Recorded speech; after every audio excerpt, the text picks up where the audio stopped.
Creton, qui est propriétaire du restaurant chez Alexandre à Montréal, qui est président également de l'Association des restaurants et des commerçants de la rue Peel à Montréal. Bonsoir, M. Creton.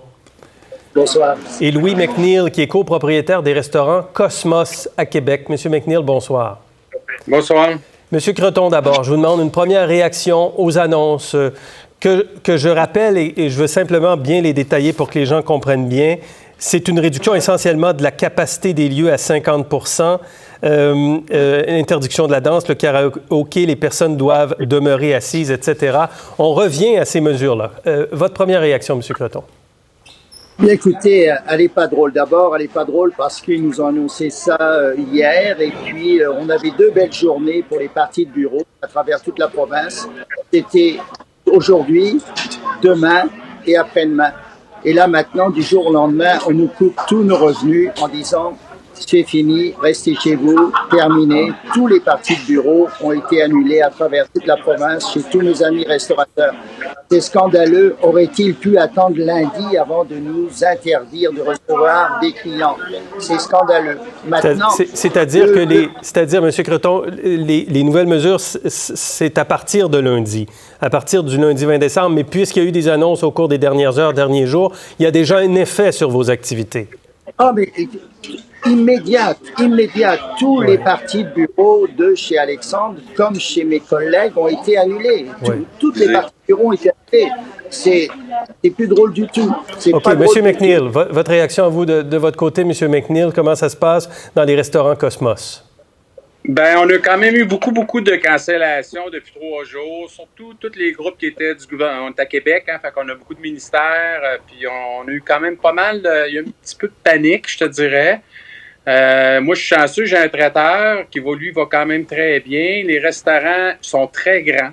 Donc, le 50 je vais m'en tirer pas si pire parce que j'ai quand même un problème de main-d'œuvre qui est encore là. Ouais. Puis, est-ce qu'il y a des coûts de votre côté? J'ai un restaurant discothèque. Fait que ça, c'est sûr que pas de danse, ça, c'est avec les fêtes, ça va être catastrophique. Mais je suis résilient quand même parce que quand je vois le nombre de cas qu'ils ont nommé tantôt, si on peut régler ça le plus rapidement possible, je vais être bien content. La seule chose que je voudrais quand même rajouter, c'est que les gens, je trouve que les gens n'ont pas de tolérance. Qu'est-ce que vous voulez dire? On n'a pas, mettons qu'il nous manque un produit sur le menu. Vous avez pas, non, on n'a pas été livré. Fait qu'on vit quand même avec beaucoup de back-order, excusez-moi l'anglicisme. Présentement, on a un problème aussi de main-d'œuvre. Moi, j'ai fait le stationnement aujourd'hui. Puis je vois que les gens peuvent quand même être assez impatients rapidement. Alors, c'est là que j'espère que les gens vont être plus conciliants. Ça veut dire quoi en termes de coûts, M. Creton, de chiffre d'affaires, cette période de l'année qui, tout à coup, là, vous glisse un peu sous les pieds? Ben, écoutez, au mieux, j'espère qu'on sera réduit de 50 %, un peu comme notre capacité. Mais définitivement, ça risque d'être de 70 % moindre de ce qu'on espérait. Donc, c'est vraiment très, très important, non seulement pour moi, mais pour tous mes collègues restaurateurs. Je ne parle pas juste de chez Alexandre, on est là depuis 45 ans. Mais en plus, 50 % chez Alexandre, peut-être comme mon collègue de Québec, on s'en sortira. Il y en a d'autres qui ne pourront pas survivre à 50 %. C'est trop... C'est sûr. C'est vraiment trop difficile. Récemment, on avait fait une entrevue avec M. Mousseau à Montréal qui disait être vraiment au bout de la piste, là, en quelque sorte, en termes de solutions. À Québec, par exemple, est-ce que vous connaissez des gens ou est-ce que vous croyez que cette situation, c'est un coup de grâce pour plusieurs restaurateurs? Ça dépend de ce que M. Legault va faire par rapport à du financement, à des aides financières. Moi, à date, le premier COVID qu'on a eu, si j'avais pas eu M. Trudeau, je serais fermé définitivement.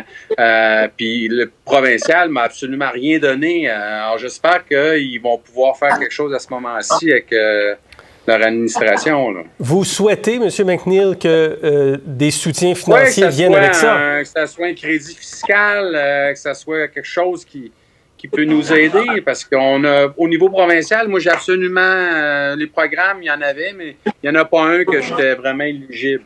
Oui. Monsieur Creton, qu'est-ce que ce matin vous avez publié un communiqué pour dire que le gouvernement ne vous a pas consulté? Et donc, que ça vous fâchait que vous n'étiez pas consulté. Pourquoi le gouvernement devrait vous consulter?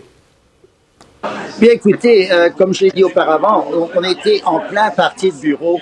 Est-ce qu'il y avait vraiment, comme disaient nos amis suisses, est-ce qu'il y avait le feu au lac pour ne pas nous donner nos 2 grandes journées de partie de bureau de fête?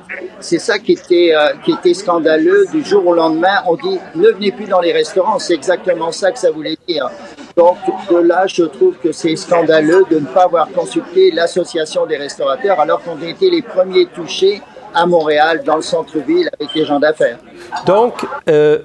McNeil, est-ce qu'on oublie un peu le temps des fêtes ou en tout cas une partie du chiffre d'affaires habituel?